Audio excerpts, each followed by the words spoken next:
Afternoon, everyone. I'm Elizabeth George, Director of Member Engagement and Chapter Development, and I'm so pleased to invite you to this very special webinar, Building on Your Chapter's Best Practices as You Seek, Encourage, and Respect One Person at a Time, that is presented today by the Committee on Membership Development and Chapter Support. So before we get started, just a couple of housekeeping issues. You have been muted, but we do want to hear from our participants. So we hope you will post questions, and you can do that quite easily by taking your cursor down to the bottom of the screen. You'll see a Q&A box, and you can just click on the Q&A box and post your questions. And throughout the presentation, I will be fielding questions to each of our presenters. As well, this is being recorded. So there will be a recording that will be available to you. It'll probably be uploaded on our website by next Monday or Tuesday. And as well, there's some wonderful handouts that will accompany that link. And some of those will actually be shared today, but they will be sent to you with the link to the recording. So let me tell you a little bit about our speaker and moderator today. David Lamm has served 3 terms as counselor for membership, supporting 3 different committees: the Committee on Membership Development and Chapter Support, which we fondly call COMDACS, the Committee on Career Development and Support, and the Task Force on Member Inclusivity to seek, encourage, and respect musicians who serve in positions of electronic and digital organs. David has also served as convener of regional counselors, district convener, and is the outgoing dean of the Southern Indiana chapter. David leaves all of us a wonderful legacy through his passion and his motto: to seek, respect, and encourage one person at a time. It gives me great pleasure to introduce to you Dr. David K. Lamm. Thank you, Elizabeth. It is great to be able to present this presentation today. So many times everybody says, what are we going to do to get more members? What do we do to retain members? There are lots of issues to be explored. And so we have some ideas today that have worked in our chapters. It's great to want to find new members, but it's also important that we make sure that everybody that we have is still connected. So there are lots of issues to explore. So I want to introduce the members of COMDACS and the people we have here today that will share. And so I'm just going to look at what my screen has and go around that way. I'll start with Judith Miller, and you see her name there on the thing, so you know what we're talking about. I'm just getting she is a member of the Southern Indiana chapter, where she has held every single office except treasurer. And that's a little bit odd because she's a retired math teacher, but she has no interest in being the treasurer, but she'll do anything else we need, as she's the organist music director at Corydon United Methodist Church. Corydon in Indiana was the first capital of Indiana, and her church is right across the street from the original Capitol building. So it's very historic. It's the one Methodist church I know of that has an American flag in one of the stained glass windows. That's not something you see very often. Right under Judith's picture on my screen, we see Judy Cole, who is the current dean of the North Shore chapter in the Chicago area. She's the director of music at the Union Church in Lake Bluff, Illinois. And I'm really pleased to have been able to add Judy to this committee. She's got some great ideas, and I know that the people in our chapter just love her as dean because she sends me her newsletter. Let's see, underneath Judy, we see Grant Holcomb. Grant is our AGOYO member on this committee, and he's an organ student at the University of Kentucky. I believe he's officially a senior, maybe junior, I don't know, I lost track, but I think he's a senior, and he's currently the chapter secretary in Lexington, Kentucky. His position with church currently, he's the student organist at the Central Christian Church in Lexington. Let's see, next to Grant, we have Connor McMains, who is also a very young man, and he is our most recent AGOYO member on our committee, but he's a regular member now because he turned 30, I think. Maybe not. Either way, you're a regular member. Did you turn 30? Okay, that's what I thought. But anyway, he is of music at St. Monica Catholic Church in Dallas, where he is the sub-dean of the AGO chapter in Dallas. And then we have, let's see, I don't want to get out of order. Our special guest today is Leslie Wolf-Robb, who she is the brand new, starting on July 1st, National Secretary of the American Guild of Organists. So I hope you voted for Leslie. Leslie has a wealth of information. She joins us by virtue of being on the task force for inclusivity. She comes to us from San Diego today, where she's the director of music ministry at St. Paul's Lutheran Church. See, did I get everything about Leslie? Did I say it all? I think I did. Leslie Wolf-Robb. And then our director of this committee is Dr. Wayne Peterson, who is the holder of the FAGO and the choir master certificate for the AGO. And he has been several offices in the Fort Wayne chapter of the American Guild of Organists, currently the director of music at Trinity Episcopal Church in Fort Wayne. So did I forget anybody or anything? I think that's everybody. So I'll start with, I'm going to talk about a program in our chapter that we started about 10 years ago in 2010. And it's called the League of Distinguished Honorable Service. We're just at a get-together one time. My thing is saying restart now. No. Okay. And we were just talking about all the people that we knew that had served long-term in churches, and then many of them we discovered that they had been there 50 years. You know, we actually had two at the time that had served the same place for 60 years, and then one that was about to get there. She was, I think, at 56 years or something at the time. And we just said, we had to do something for those people. And so we established our League of Distinguished Honorable Service, which basically is in place to recognize any musician that has served in a religious institution. It could be synagogue, or it could be mosque, or whatever, for 50 years or more. And so when we started to compile our list, we had lots of people. We found many that were deceased, but that we knew of because, you know, some of us on the committee were older. I mean, some of them were older than me at the time, 10 years ago. And so you now see on the screen what we produce every time we bring in somebody new to our League of Distinguished Honorable Service. And this program was prepared actually for May the 12th, when we were to have our concert, but of course that was canceled. So we'll actually do it in the fall and September. The first two on the list are the ones that will be new, that have just reached the 50-year mark. And as you notice, we print the name of their church, and if they've served more than one church, we print as many as we know of or that they tell us about. And then after the first two are the people that have been on from previous times. At some point in the list, the alphabet starts over. And when the alphabet starts over with Anna Breen, those people, Lorraine Allen, it used to be Anna Breen. Lorraine Allen, those people are deceased. So sometimes I forget to move somebody over. We don't really ever say that.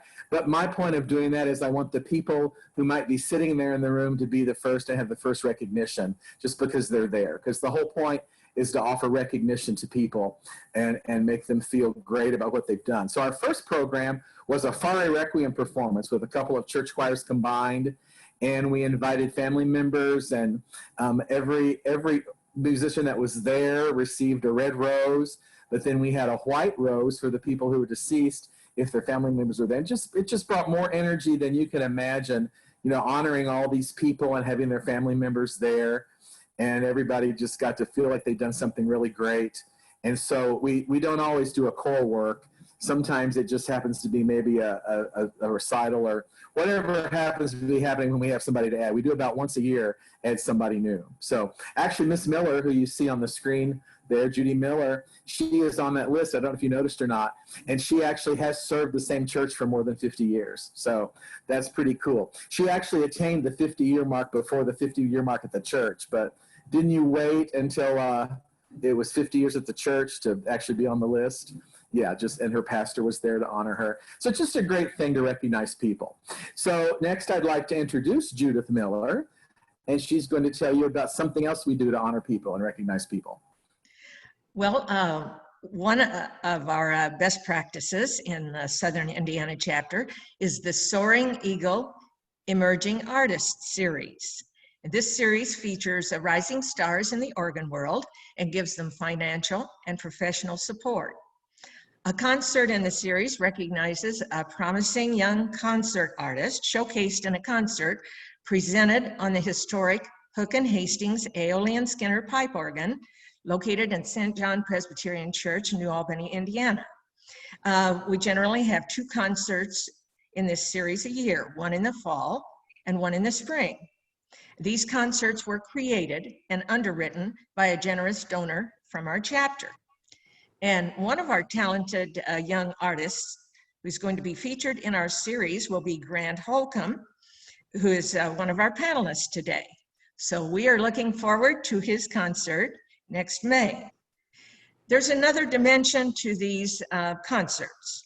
In addition to recognizing the young artists, the concerts were created to honor the memory of departed members of the arts and the educational communities in Clark and Floyd counties in Indiana. These concerts are generally preceded by a catered fellowship dinner, including chapter members and invited guests. Invited guests include members of the featured artist family and members of the church where the concert is being held. After the dinner, the rising star gives an informal get-acquainted presentation and answers some questions from the dinner guests. These dinners have been successful for us. They give the performer some encouragement and support, and they give the guests an opportunity to become better acquainted with the artist and the upcoming concert. Each concert is given in memory of a departed community member who has made a significant contribution to the local arts and educational community. The family members of the person to be honored are invited to the concert, and they have the opportunity to place in the church a table of pictures and mementos representing their family member that is going to be honored. Then at some point between selections in the concert, there's a designated speaker who gives a biographical presentation describing how the life of the person honored has made an impact and a contribution to the arts and educational world of the local community. So this provides outreach to the community. It has been successful as a bridge from the AGO to community members. So the event honors musicians, it brings positive energy to our chapter, and encourages people to share fellowship and musical experiences. And now, if the attachment could be brought up.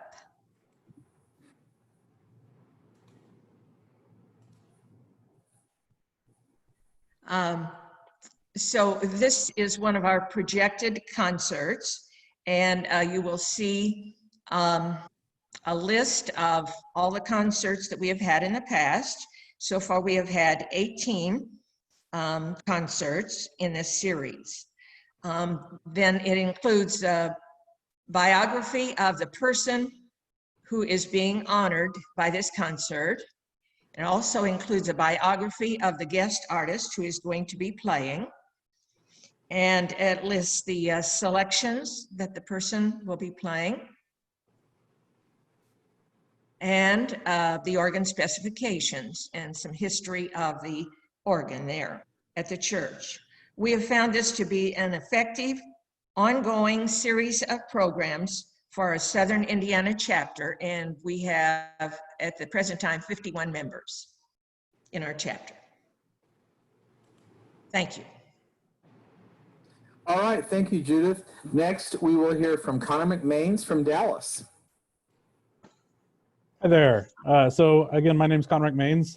The Dallas chapter is rather large. We have about 230, I think 231 members at the last count. And we have a kind of unique problem, and that is that we are one of the most churched metroplexes in the entire United States. We have over 1,300 religious institutions in the city. The city has about 1.3 million people or so. And the a large percentage of those religious institutions are high resource institutions, which means a lot of them have their own fine arts series or concert series, which kind of presents an interesting problem to the Dallas AGO in that we have to find a way to remain relevant, as it were, in this culture of this very active arts community that exists in Dallas. And so we've worked on this a little bit in the past, and what I'm going to talk about today is not so much something we've been doing, but something that we are looking forward to improving on and doing as it comes up this coming year. That is at its simplest is just collaboration with churches and the members that find those concerts valuable. In the past, there have at times been almost a tense relationship is kind of the best way to describe it between the Dallas AGO and many of these churches, because the kind of default situation they find themselves in is one where we basically compete for time within the arts community and for the most exciting concert at the best venue, whether it's organ or not. And it's something that really I and several people have kind of taken notice of in the last year or so. And so it's something that over the last year or two, they've been improving this relationship with the churches. And it's something that as subdean this year, I plan to really work on and put some extra focus into. And there's kind of three main components of that. The first is really, like I said, to continue working with the churches to see if we can foster a better relationship, of more of a partnership that benefits both of us in terms of places where we can hold programs, especially this year when we don't know what the year will look like in terms of whether they're in person or virtual events or pre-recorded, things like that. It will give us more venue options, and we can feature some of the great instruments in our city. And it helps boost attendance and networking possibilities for both the AGO and the church and the music ministry at that church. And so it's something, like I said, we've been working on a little bit in the past few years. We plan to really continue that and improve on it this coming year. The second facet of this is partnering to share resources. Dallas AGO is blessed with a fairly decent sized budget that allows for some really great programming we've been able to have over the last few years. And we plan to really take advantage of both that and this improved relationship with this large number of large churches to really see if we can expand the offering, not just more better offerings, but to a larger audience. People who may go to the large Baptist church down the street, but may not be involved at all with the AGO, see if we can partner to share resources and networking abilities between the two. And then lastly, kind of one of the new things we're going to try is we're going to create and curate a calendar, an arts calendar that will focus on churches as well as the AGO throughout the community, so that we can work on programming dates, make sure that we're not having, in Dallas, say there's 32 events in one night or something. It will help as churches go through and plan their series. I know that's something that I look forward to as the person who's planning my own church's series. And it also helps advertising, both for the AGO and for the churches themselves. And really kind of while we do this, we're hoping to focus on the experience of the member. That's kind of what's most important here, is we feel like through this fighting or this tension between mommy and daddy of the church and the AGO, really the people who have been suffering are the potential attendees. And so we really want to try and create this better relationship so that what we offer to these members is more exciting, more engaging, and more valuable to what they may be doing in their career or just their arts community enjoying life. So those are kind of the things that we plan to work on for this coming year. Thank you, Connor. Elizabeth, I want to check in just for a second. Was I supposed to be asking for questions for each person? I know you're monitoring the chat. There doesn't seem to be any. Just remind me what we were supposed to be doing. There are none as of yet, but I'm monitoring them. Okay, so we don't need to really ask. If you have a question, please feel free to send her a chat and she will get you in. So following Connor, thank you, Connor, we have Grant Holcomb from Lexington. Hi, everyone. As David said, I'm Grant Holcomb from Lexington, Kentucky. And I serve on the executive committee of our chapter here. I'm treasurer. The Lexington chapter is celebrating its 75th anniversary this year. And we're proud to say that we have a very healthy chapter here. We have a lot of great events. Our chapter operates on a fairly small budget, and this is what I'll be talking about. Our chapter operates on a fairly small budget, comparatively speaking, to many larger chapters. So we have to really be creative with our programming to have, really great, full, enriching program years. We found great success in offering social events and other creative programming that utilize the skills and gifts of our members. These events have had little to no cost to our chapter, and this allows us to have at least one program a month. Our chapter covers nearly half of the state of Kentucky in membership. There are only 2 chapters in the state, Lexington and Louisville, and this makes it very difficult for many of our out-of-town members to regularly join us. So by having the monthly events, that allows us to get anywhere from 15 to 30 of our members at these events. Some of these special events include a members recital. We usually have at least one member recital per program year where chapter members can sign up for like a 7-minute slot to play a few favorite pieces. And at the end of the recital, there's usually just an offering plate in the back of the room for people to make a suggested donation to support the chapter's work. Donations typically will go towards sponsoring a Pedals, Pipes, and Pizza event, or pipe organ scholarships, or scholarships to help send young members to a national convention or something like that. These attendance of these events have been really stellar. Host churches will often invite their choirs and congregation, and they usually take us up on the invitation. Another event is one practice that we do really well is utilizing our own members' skill sets. I think it's easy to get caught up, in having to bring someone in to have a really excellent program. We're blessed here that we have a really skilled membership. So we have one local organist that demonstrated a music library software that she really likes. And this was preceded by a potluck. And then we went into the chapel of the church where there was a screen set up and she demonstrated the library software. The potluck gave members time to catch up and spend time with one another. Another event that we did was a 12th night dinner that was hosted by a former dean at his home on the Saturday closest to Epiphany. There was no calendar items at this event. We offered finger foods and drinks. It was just a time for members to visit with one another and relax after a busy Advent and Christmas season. We've had used music sales. That helps fund the chapter's work. This is probably the coolest one, I think. One of our longtime members took a job in New Zealand in a high-profile church musician position there. So we had a potluck dinner and then FaceTimed him for an organ, or Skype, I forget the platform, but we had a virtual organ recital, tour of his church. It was a really great event. So those are some of the best things that the Lexington chapter really thrives on.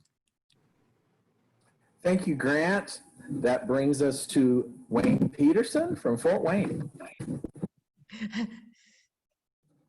Greetings. I'm one of the 50 members in the Fort Wayne chapter. During the season of confinement, we've become keenly aware of how important human connections are to us, of how much we cherish and miss each other. Emails, social media posts, newsletters, and website announcements are important means of communication, but they do not forge the relationships that are vital to our guild. Prior to the electronic media boom, many chapters, including my own, maintained a calling committee. Volunteers who monthly invited each member to the upcoming meeting and occasionally took reservations for an accompanying meal. Today, many chapters, including my own, have permitted this personal touch to fade away, resorting instead to online announcements and reservation systems. David Lamm, our moderator today, has inspired guild leadership with the motto, seek, encourage, and respect one person at a time. Chapter calling committees do just that, one person at a time. People are more likely to participate in chapter events when they are personally invited and made to feel wanted. A telephone call costs the chapter nothing and takes little time when the task is shared, yet the return is great. In April of 2020, AGO staff and volunteers kicked off the Member Care Initiative, a pyramidal plan to reach out to every guild member by phone. This noble effort seeks to combat feelings of isolation at the present time. These member-to-member connections, however, need not, should not end with the disappearance of the pandemic. Let's use the current crisis to renew an old but healthy habit of verbal communication between members. In the words of Mr. Rogers, our job in life is to help people realize how rare and valuable each one of us really is. A telephone committee can turn a chapter into a neighborhood, one person at a time. Thank you. Thank you, Wayne. Next, we'll hear from Judy Cole from the Chicago area. Thanks, David. Just to give you a little background on our chapter, we currently have 98 members, and there's several other chapters in the Chicago area, but we're the North Shore along the lake as you go up. So having experienced the dynamics within our particular AGO chapter, as dean, it became one of my priorities to change the culture of our chapter. Though it was obvious many people shared a friendship, the majority of them came and went without much interaction with those around them. So creating a welcoming culture has become a priority for our whole board, and the overarching theme, not only in our programming, but in all of our communication with chapter members. Can you hear Tom Baudette's welcoming voice in the Motel 6 commercials? We'll leave the light on for you. That is the message we try to communicate clearly. We figuratively say, we'll save a seat for you, and encourage each other to reach out to someone and do just that.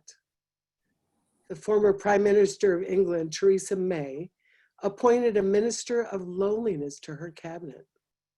Recently, a Forbes article suggested that loneliness may kill more people even than cancer. This is a poignant reminder that we each have many opportunities to make a difference.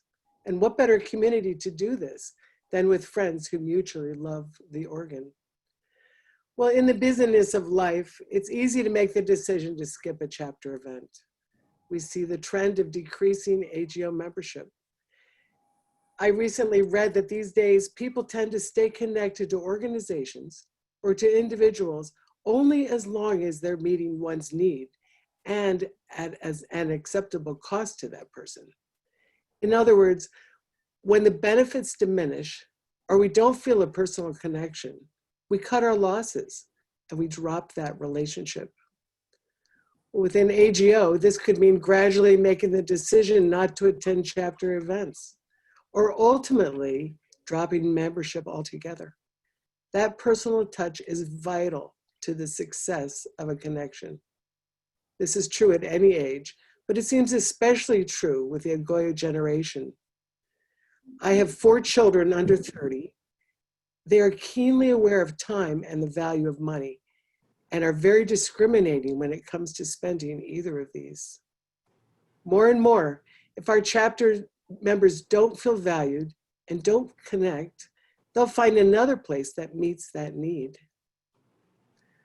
We find people coming alone to chapter events, even social events that are designed to help us get to know each other. So we've been encouraging members to not only come themselves, but to bring their families so we can get to know them too, because they're loved by our members. This is why every monthly newsletter touches on these thoughts. And every program creates an opportunity to mingle over refreshments. We find that's very important. And the members at large are encouraged to practice hospitality with each other. Perhaps this means picking someone up for a musical event, or noticing when somebody's going through a challenging time, just calling on the phone or sending a note, or just giving a warm smile when they pass somebody in the pew on the way to their seat. But these are the little things that have gradually begun to change the culture of our chapter and show our members there will always be a seat at the table for you. Thank you. Thank you, Judy.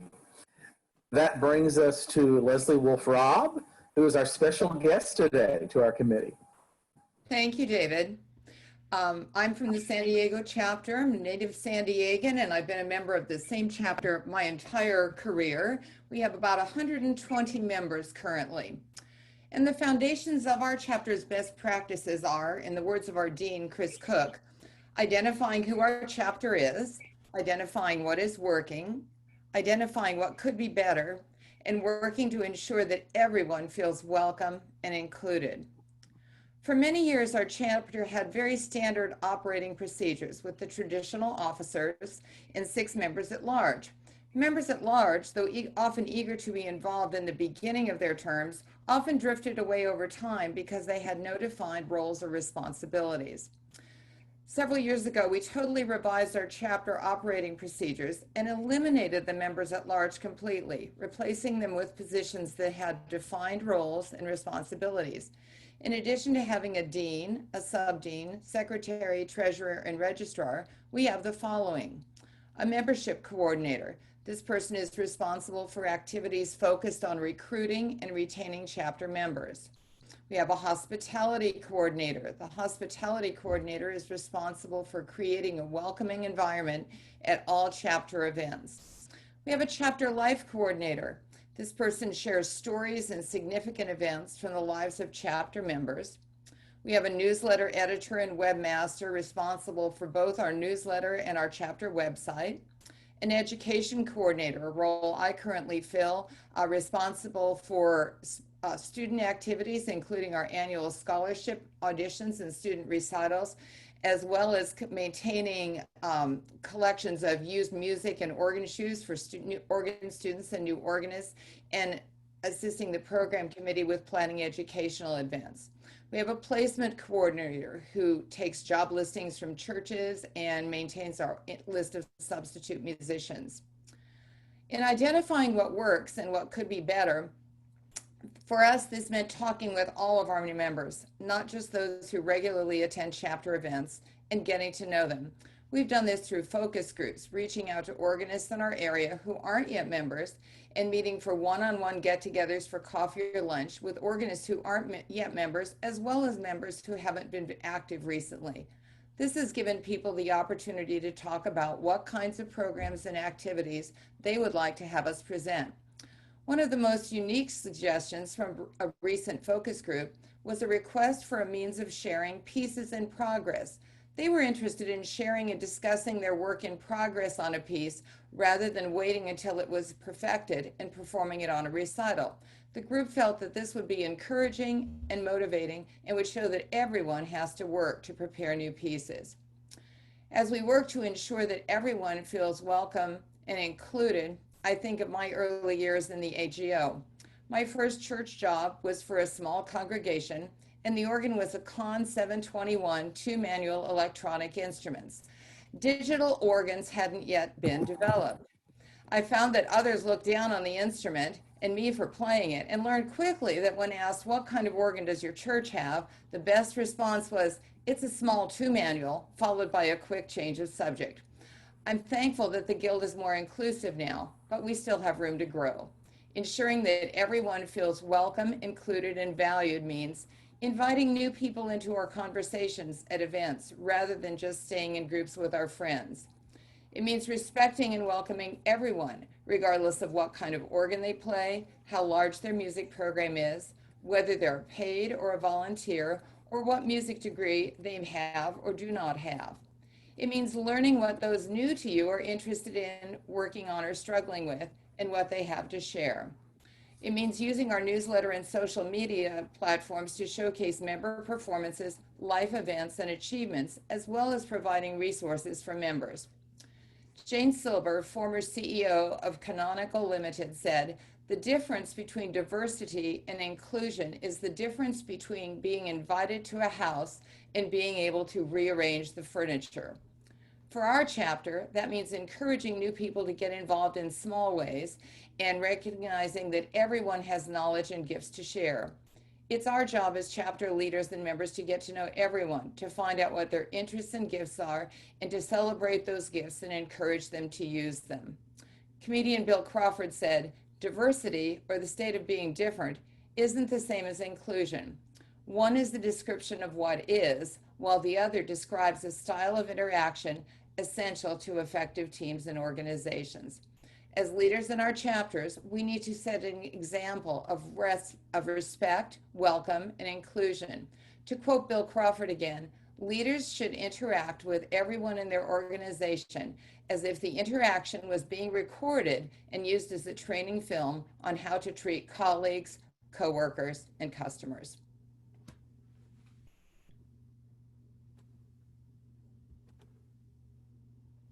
Thank you so much, Leslie. We are up. David, you're there, but we're not sure if David has sound. So he has asked me to close, and I feel terrible because we did want to hear from him, but he's encountering some audio difficulties, unfortunately, with his laptop. I know he's trying to call in again. I have not had any questions from anyone. But I'm just going to say, as Director of Membership, I'm really, really proud what each of you have done within your chapter. It's these kind of touch points that really make a difference, a huge difference. I used to have a saying outside my office in New York that said it takes days, weeks, often months to recruit a member. It only takes minutes to lose one. And it can happen very easily if people just don't feel recognized and acknowledged. So what Judy has done, what Connor does, what all of you are doing, Judith, David, Wayne, really has made a difference. And I have a question here. So Judy, did you have a question, Judy Seebecker? 1 second, please. Thomas Shower is on, congratulating everyone. And I'm sorry, I thought Judy had posted a question, but now I don't see her hand raised. If you'd like to ask a question, again, just put your cursor in the Q&A box and we'd be happy to answer them. We still have a few minutes. Well, I want to thank the 38 people that are representing chapters across the AGO who've joined this webinar today. I want to thank all of our participants on this webinar and who have given so much to the Committee on Membership Development and Chapter Support, as well as to Leslie Wolf-Robb with the Task Force on Inclusivity. It has really made a difference. Okay, here we go. Now we've got some. All right, how are you maintaining the city calendars? Does one person upload it? Does the guild manage it? How do you monitor events not managed by your chapter? Connor, do you want to answer that? That looks like that might have been something that pertaining to what you were talking about. You just need to unmute yourself.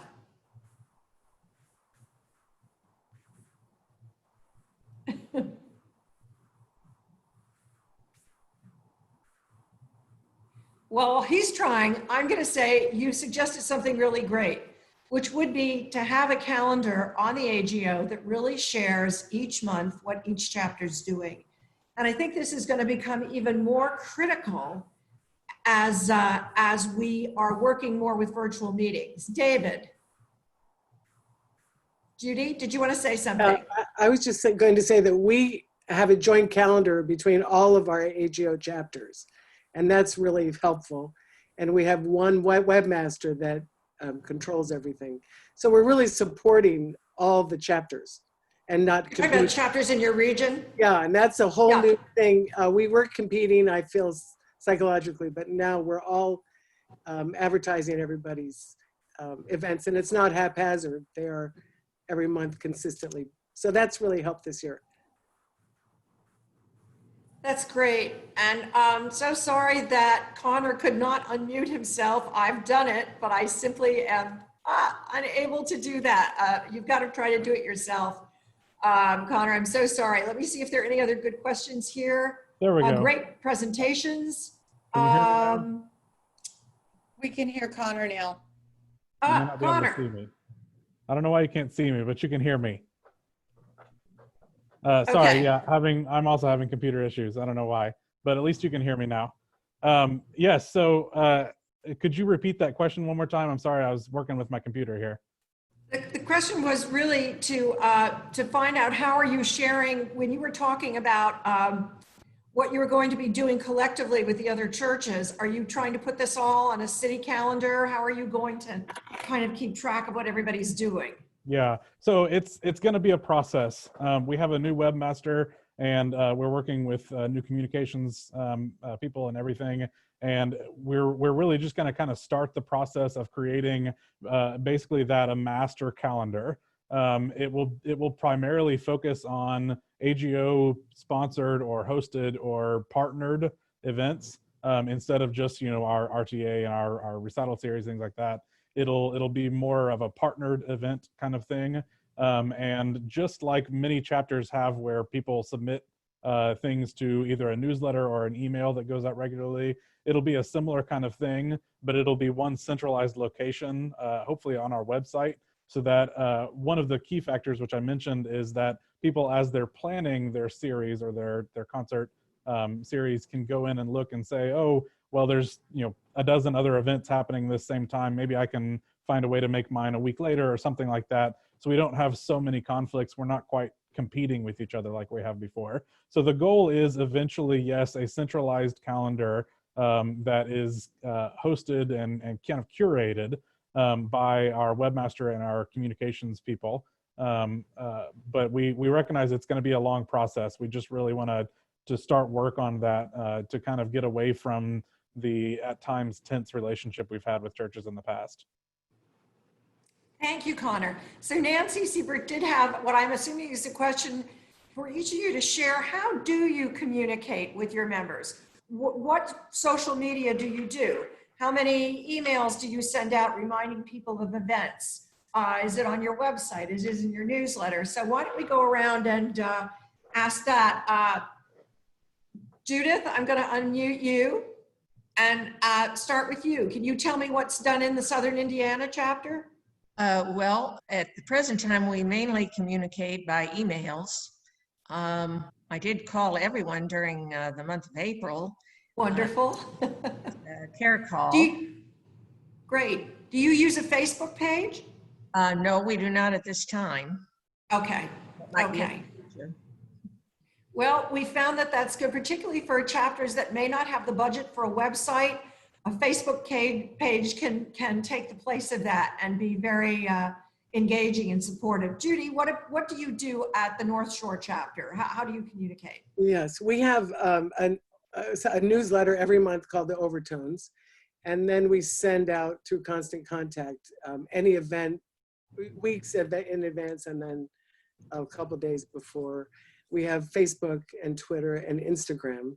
Somebody else controls those. So we're trying to come, and then we do emails and private calling. So we tried to do it all and find that's more effective.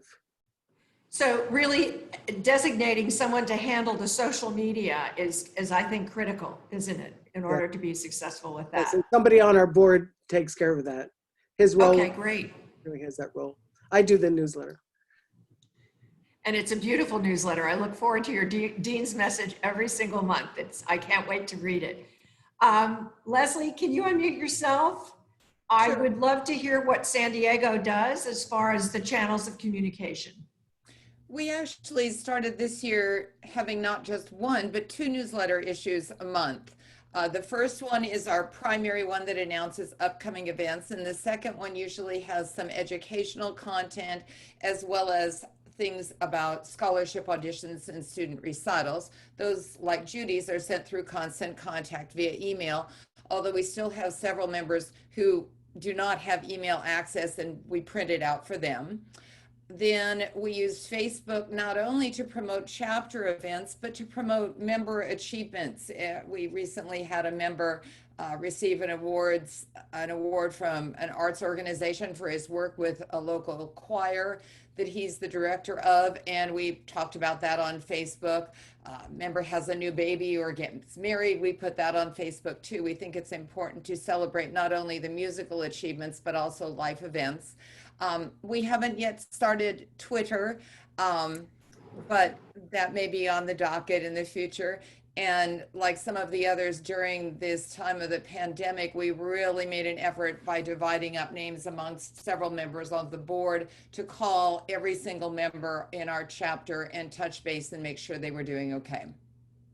Thank you. Wayne, can you unmute yourself? I would have love to hear what unmuted Fort myself. Wayne does. Well, a disclaimer here, I'm not currently on the local board, but I've served in every office. At the present, we're mostly relying on a monthly newsletter that's posted then on the website, and then many emails come out, not only for upcoming events, but as Leslie was saying, or Judy was saying too, you know, things that are going on in people's lives, and illnesses and joyful things that are happening that are being shared, which I think is really so critical in keeping those relationships strong. So I do too. I think that's just wonderful. It's a beautiful touch point, and it's an important touch point. Grant, do you want to share what Lexington does as far as communications? Happy to do that. So we have a monthly newsletter. It's called the Principal Piping that goes out. It has, a docket of our events. It has a dean's message, and people can buy ads. We have our sponsors. They have their logos and branding and that kind of thing in there. We send out emails, as a reminder for events and that kind of thing, or anything else. And we have Facebook and a website. And the website Excellent. has information for officers, a list of available substitutes in the area, and that kind of thing, and events and all of that too. Great. And David has a comment. In the words of John F. Kennedy, anyone can make a difference. Everyone should try. How very true. You all are doing a great job. I encourage those chapters that are participating today and those who will hear this recording to reach out. Let me know how you are communicating.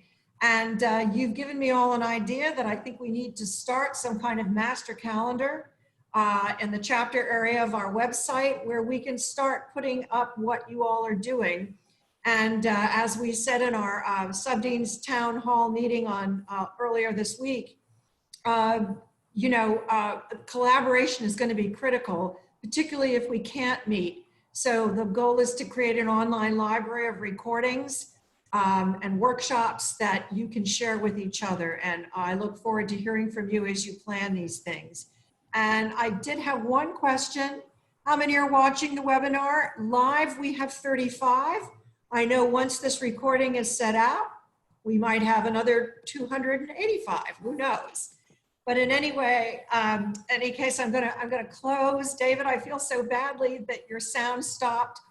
On behalf of Comdax and of the AGO, to say thank you for your service. Your years of leadership just doesn't seem to do it, but I will say thank you to you for your mentoring to all of us, for your passion, for living by your words. It has made a great difference to all of us, and we're so very appreciative. And thank you again to all of our panelists today and to those that participated. And stay safe, stay well, stay connected, as I seem to keep ending my, my newsletters, and look forward to the next program. Thank you all.